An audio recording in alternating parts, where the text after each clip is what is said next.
Well, it's a big holiday weekend, a time to remember those who paid the ultimate sacrifice for our country. And for many, a time to celebrate the start of summer.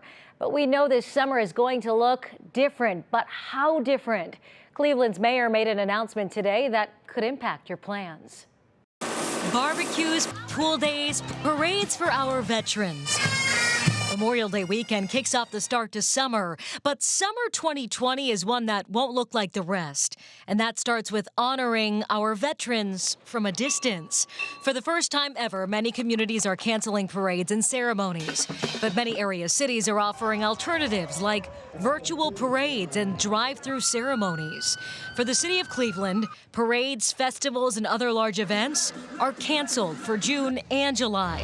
Mayor Frank Jackson announced today his team is reviewing whether or not this will extend into August and September. If we do not put health first and we do not ensure the safety of people, there will be another shutdown, which would not be good. The mayor announced the partial reopening of certain neighborhood resource and recreation centers in July, with limited programs and activities. A ban of mass gatherings in the city will be enforced. Across Northeast Ohio, parks and beaches have closed some pavilions and restrooms to discourage large gatherings. Lake Erie, though, is providing some relief.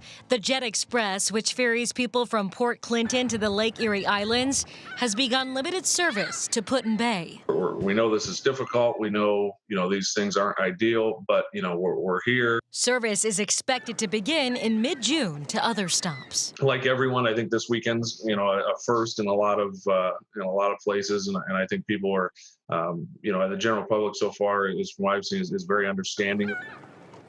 Remember, not every bar and restaurant will be open this weekend. No matter what your plans are, though, the best thing to do is call ahead and, of course, keep your distance.